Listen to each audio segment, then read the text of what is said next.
Good afternoon. Welcome to Plot Character Voice. I'm Gary Snodgrass. I wanted to finish up some more on character and then maybe get into tropes a little bit. As before, I talked about character, the need to create a character that the reader can identify with, can value what happens to them emotionally, a character that touches the emotional part of the brain, take into account their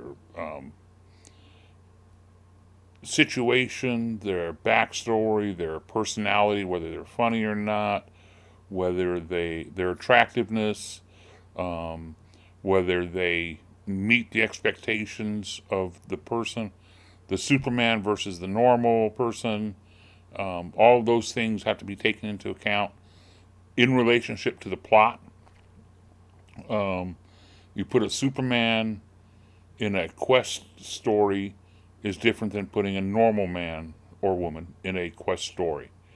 Putting a dour old curmudgeon in a story is different than putting a young, vulnerable orphan in a story.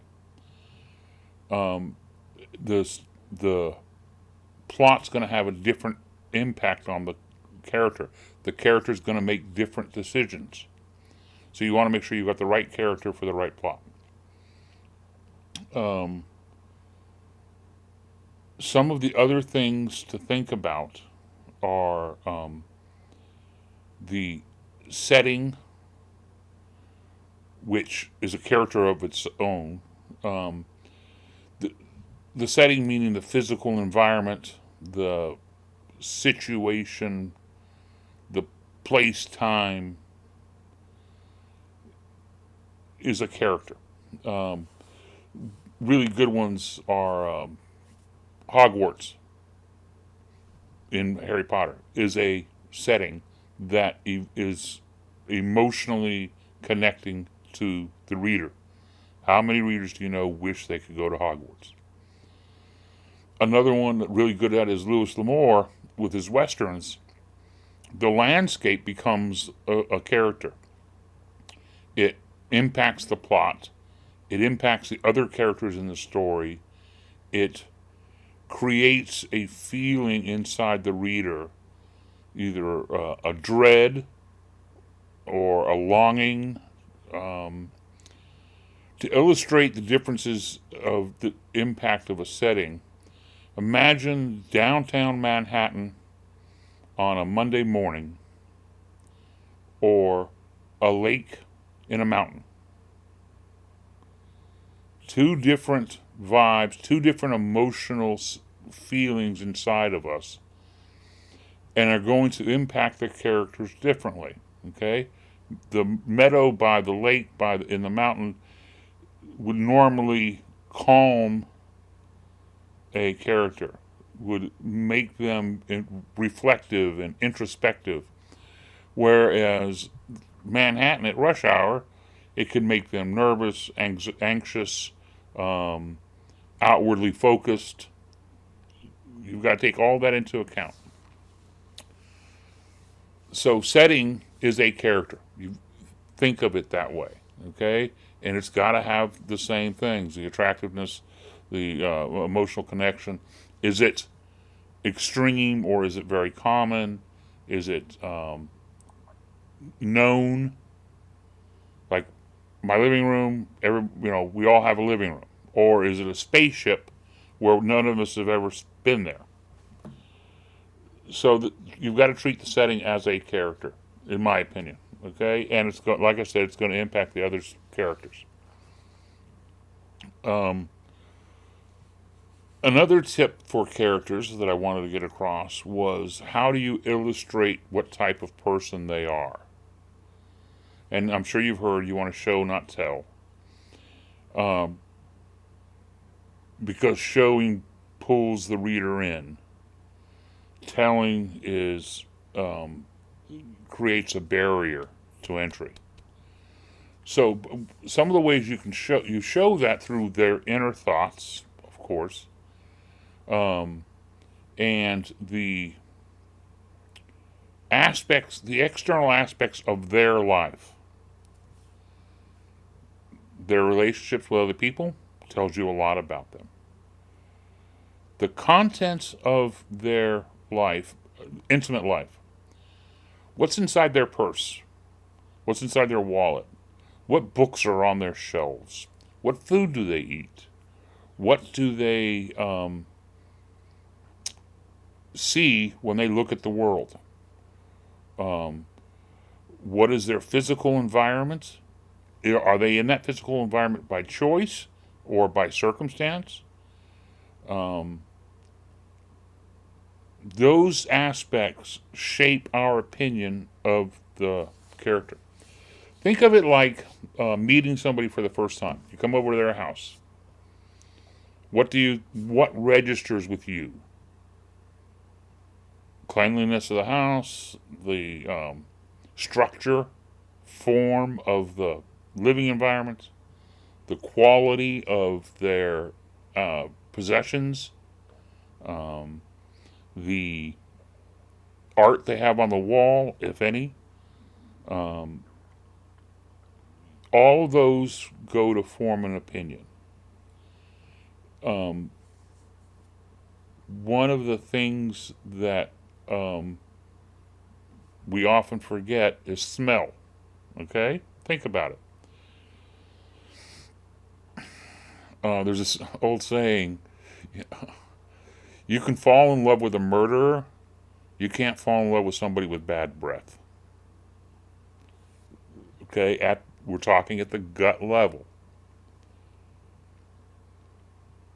If you walk into that house and you smell cookies cooking, you're going to have a different impression about that person than if you walk into that house and smell old stale fish from 3 days ago. So that's one thing to keep in mind when it comes to character. That's why in romance novels, that's quite often one of the aspects that draws the two people together. Her perfume, his cologne, and quite often his cologne is very masculine smelling, leather, wood smoke, sandalwood, those type of things. Hers is very feminine, lavender, roses, whatever. They help fill out who that character is and draw us in. Okay? It'd be hard to identify and become emotionally attached to a character if they smelt bad. Okay? Just fact. So you want to use the opposite. Okay? Draw us in. Make us care about the character. Make us identify. Make us want the character to succeed. So that we will have that emotional release when he does. Or she does. Or doesn't. And when they fail, we're going to feel it. Okay? So, characters that meet our expectations, it's easier to identify with. Characters that don't meet our expectations are strange, unusual, they are off-putting. We can still identify with them, but it's harder for the author, and they need to do more work. For every bad aspect, they need to do multiple good aspects or bigger aspects, okay? But there are some aspects that we will not forgive. We'll never be able to identify and root for a character that is cruel, unintentionally cruel to a person that doesn't want to be abused. Children, pets, etc. We'll never identify and root for a character that is the opposite of what we think is important. This is why in romance genres, main characters never cheat. It just doesn't work. Okay? If they do cheat, then the romance has to reset and begin all over again. The story for it to succeed. And it has to be a really big reversal. So those are some aspects of characters that I wanted to get across. The biggest is the identifying with the character and wanting them to succeed. Don't forget, our 5 plots are all asking questions. Will they survive the night? Will they save the community? Will the couple get together? Will they solve the murder, or will they grow up? You want to create a character that the reader wants to, where the answer is yes to all of those. Okay? If they don't care about the character, they're not going to care about the yes or no. So keep that in mind. The other thing I wanted to talk about was tropes. Okay, what is a trope? Depends on who you ask and when. My interpretation of tropes are plot or character aspects that are commonly used. And the question you need to ask yourself is, why are they commonly used? And they're commonly used because they work. Okay? We as a species catalog and categorize everything. That's how we process information. Is it this or is it that? Yes and no's. We can get into the gray area, but only after we've built up a lot of yes and no's. Is woman or man? Woman, man, or child? Good or bad? Poison, not poison? Is it going to hurt me or not? Is it going to help me or not? Is it going to help me in the long run? Is it going to help me in the short run? All of these that's how we process information. We categorize it. Okay, and this is even lower than the emotional level. But when we start getting, we have to build up those things to get to a point where we start knowing what's going on. And tropes, like cliches, are used to help us categorize things and put things in perspective. Okay? What is a trope? Maybe it's best illustrated by examples. Mail order bride is a trope. Used thousands and thousands of times. If you hear that the book is about a mail order bride, you have a rough guesstimate about what it is. Space opera. You understand, it's a subgenre, and within that space opera there's tropes. Okay, the military marine that's going to save the world by going to battle. You have a concept. Your concept is Star Trooper, because you've seen that story or different versions of that story in other places. Another trope is the quest. Again, a subgenre, but it's, the young boy goes on an adventure, picking up help along the way from different people and gathering a small tribe to achieve a result. And inside tropes, you can have other tropes. Regency novels. The trope is innocent girl, rich man. And inside that, you could have the trope of feisty, poor girl, beastly, rich man. And the question is, why do these tropes work? It's not just because they categorize and help us identify the type of story. It's because the type of story that we want. And why is that? Well, you've got to go, each one of them's got a different reason. And there might be hundreds. Um, uh, Everything from Shakespeare's misidentification plays, where the guy thinks that she's a boy, but he's drawn to her anyway, only to turn out that she's a woman, or uh, he thinks she's a maid and she thinks he's a butler, but they're really both a duke and a daughter of an earl. The misidentification trope.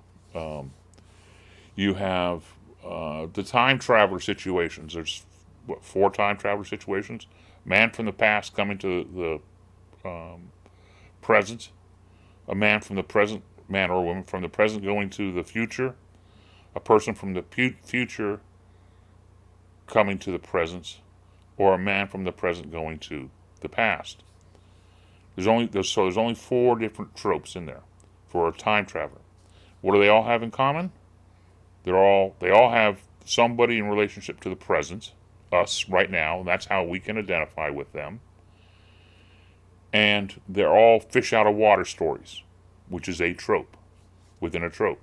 Okay, the trope is time travel, and the other one is fish out of water. You can't really have one without the other. So you've got a person from a different world, different situation, in this situation, in the present, or a person in the present in a different world. It's being out of your world and in another one. And then what does that impact have on you as a person or as the character? Um, Having a time travel novel of a man from the future going to the distant past might be interesting, but it'd be harder to identify with. You would have to make that person very similar to us, or at least show that. Um, so those are types of tropes. Another one is young adult romance. Let's say young adult dystopian, because they always have a romance element in them. But so you've got a young person who is thrust into a new world.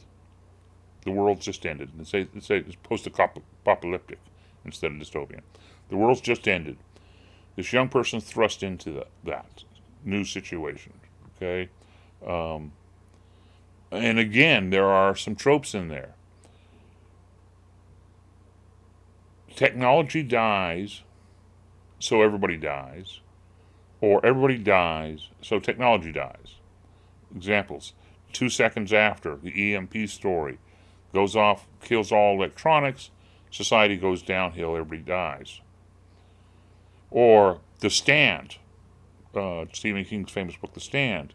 There's a virus released, and it kills everybody, and as everybody dies, the power goes off, and therefore technology. So one of those, the trope is, in either both stories, is technology dies. And as a result, our world changes significantly. Our world ends as we know it. And the young person is thrust into this and has to deal with these new situations, this new world. Lack of supplies, raiding people, um, unknown rules. The trope is you don't know, as the character doesn't know what the new rules are, and they have to survive long enough to learn the new rules, so that they can survive. Period. And I like to say, also known as high school. You're thrust into a new world, different rules. You have to survive long enough, at least socially, to make it through high school.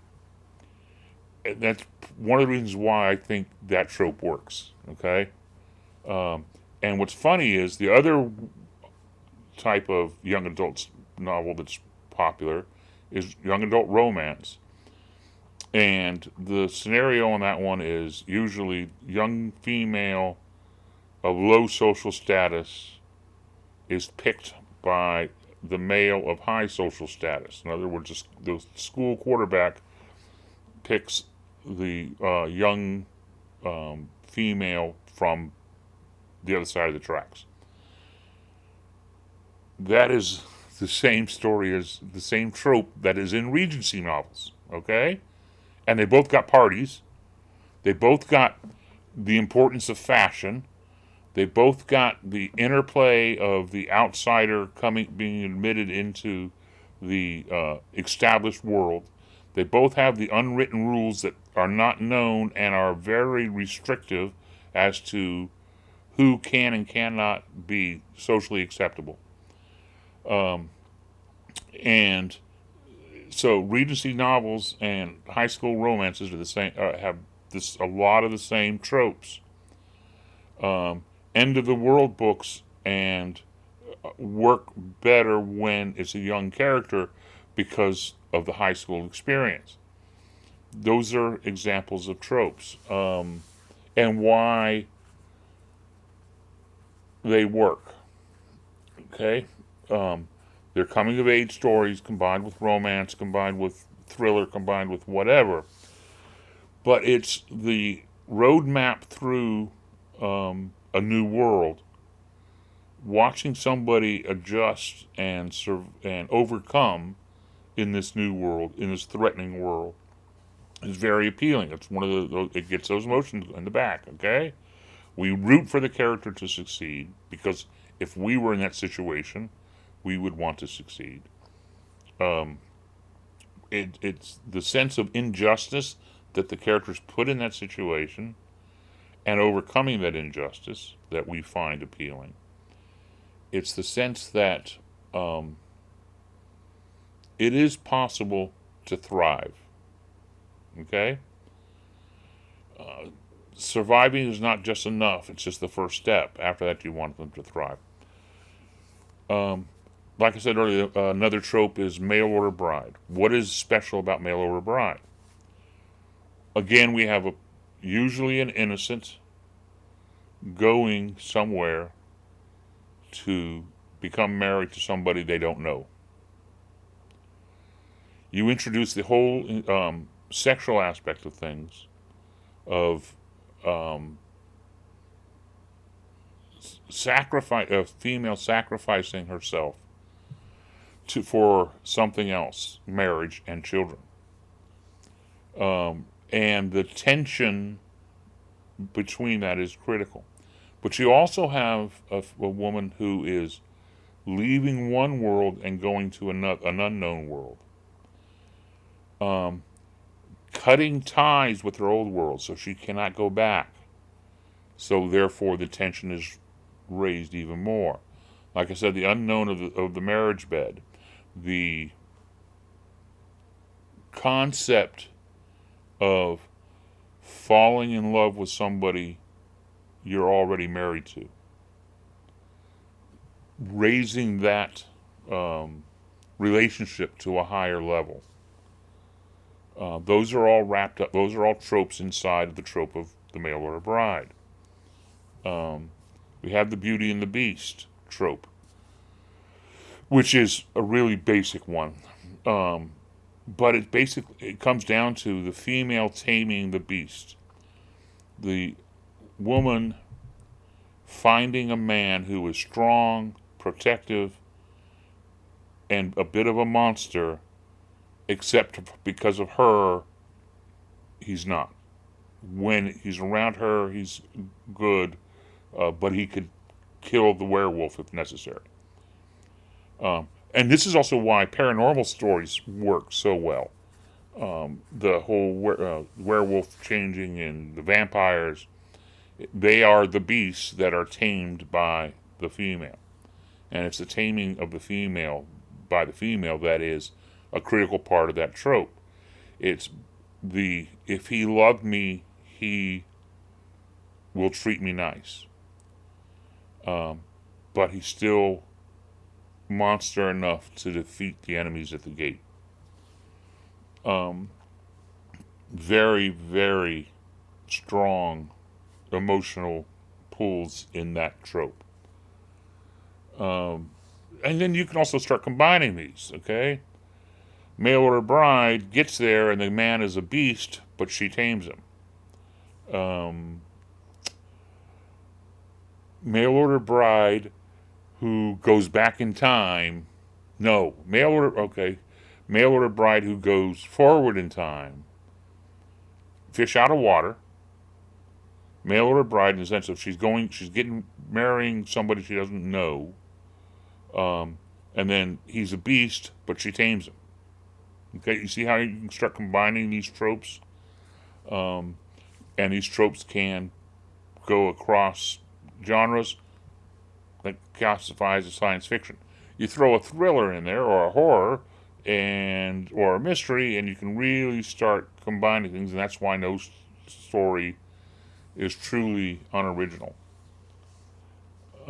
Okay, so you understand tropes, and there are just so many of them. I'm sitting here trying to think of some more. Um,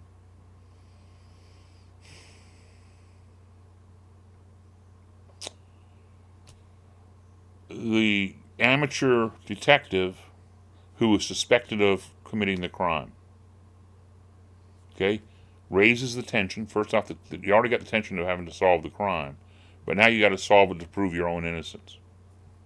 Raises so that's a trope. Um, the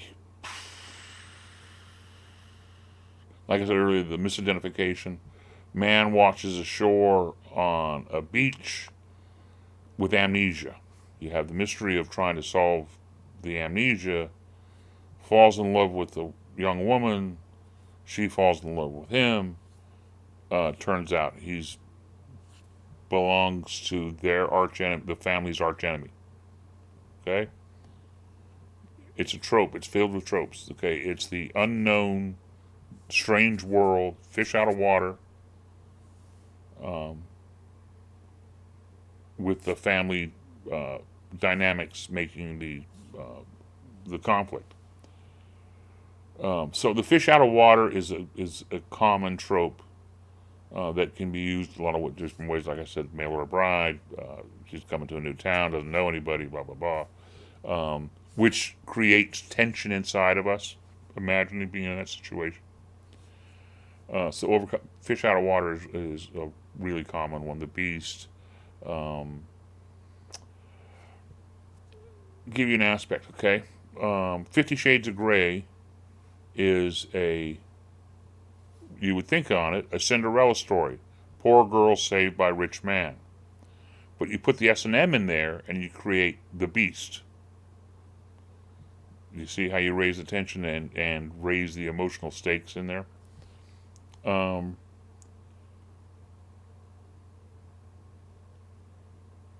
you have a cowboy saving the woman's ranch, the young woman's ranch, okay? Drifting cowboy, reluctant hero, basically, um, with no redeeming qualities except that he's tougher than leather and faster with the draw than a bird on the wing, whatever. So you get the whole concept of um, opposites attracting, which is a trope. The beast being tamed by the woman, which is a trope. You can't have the first without the second, by the way. You can't have, if they're both beasts, it doesn't work. And if neither are beasts, that doesn't work either for that trope. Um, and I would argue that women don't like a male character that doesn't have at least a little bit of beast in them, a little bit of monster, a little bit of toughness to handle whatever comes down the road. So you got a reluctant cowboy who gets roped into or pulled into helping and saving the woman's ranch, and as a result, falls in love, and through his bravery and competence, raises his social status to where he is now desirable by the woman.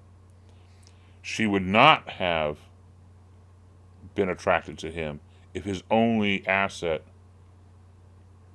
was being a shiftless cowboy with no roots, no ambition, no capabilities, and no good to her. So by proving himself, he becomes good enough to her and saves her ranch. A trope. Um, Could be used in science fiction. I've done it several times. Could be used in westerns. Done it several times.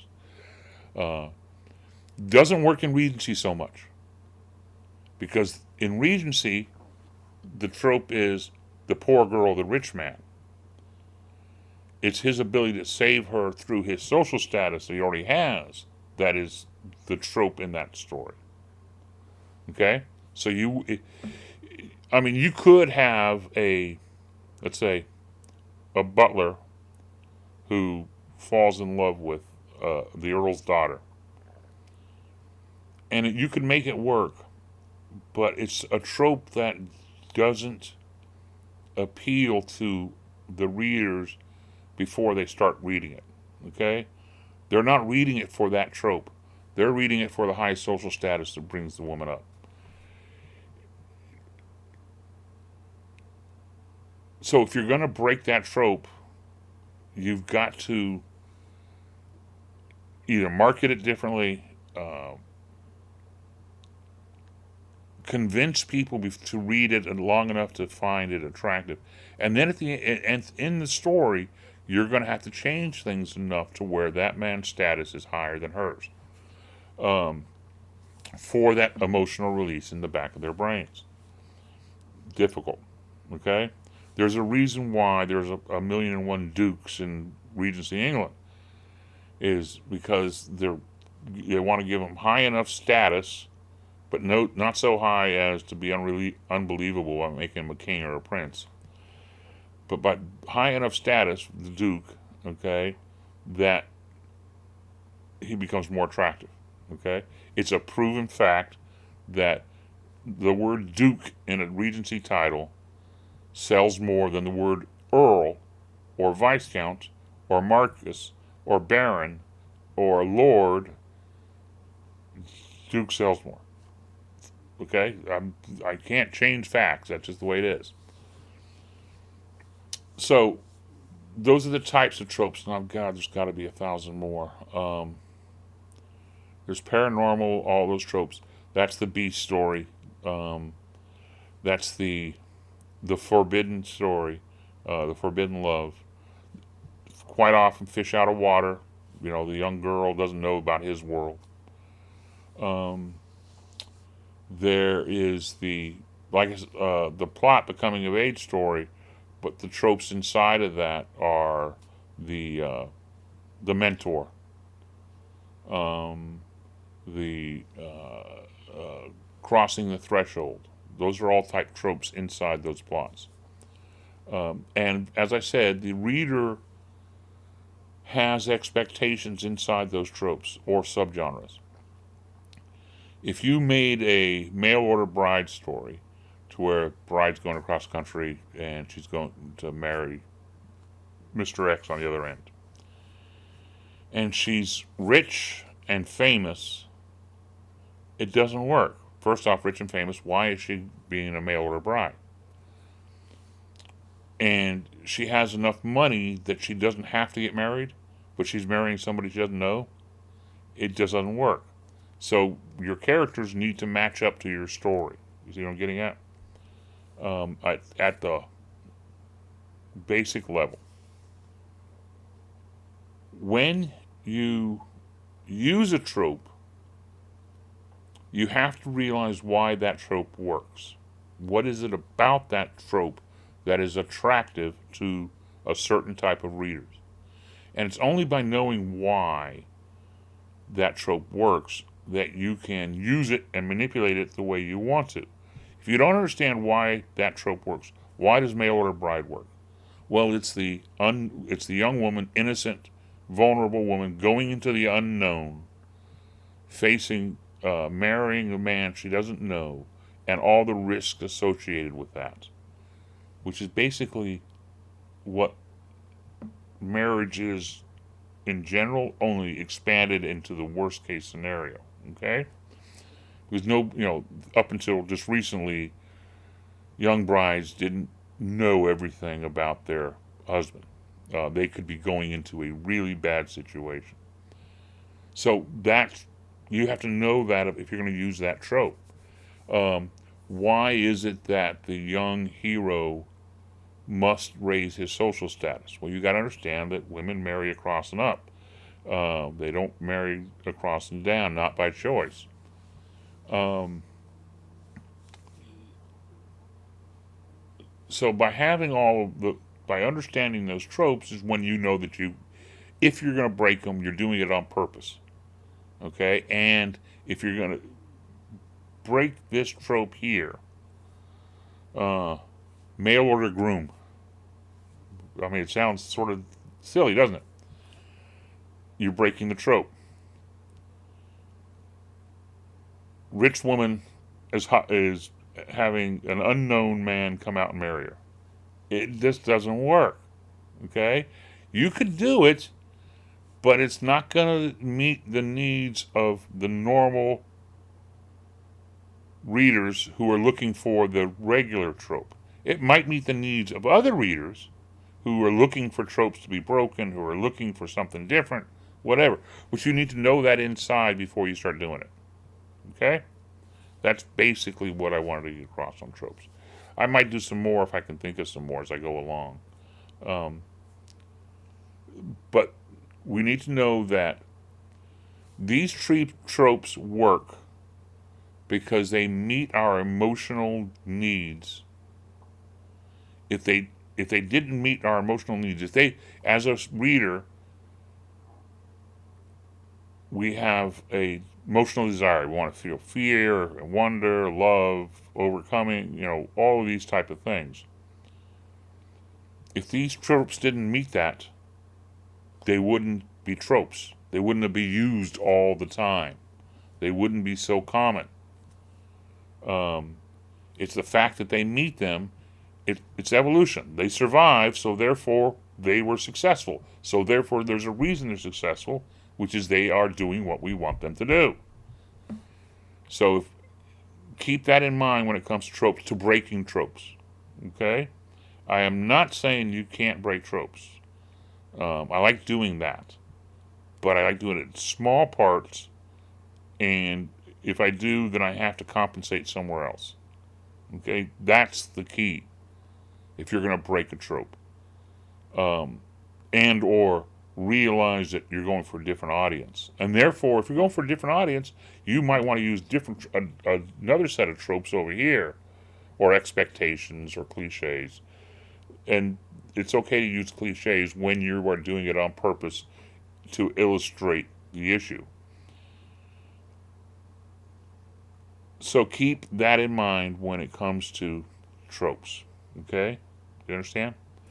And like I said, on the character side, think of their external world and setting to help illustrate the type of person they are. Contents of their purse, contents of their bookshelf, contents of their kitchen cupboard um, will help show what type of person that is. Um, we'll get into voice later to show what type of person that is. Okay? Their internal thoughts and things like that. I think next time I want to get into metaphors. I might get into some character voice at that time. Um, so that's about it. That's enough for today, and I will see you next time. Goodbye.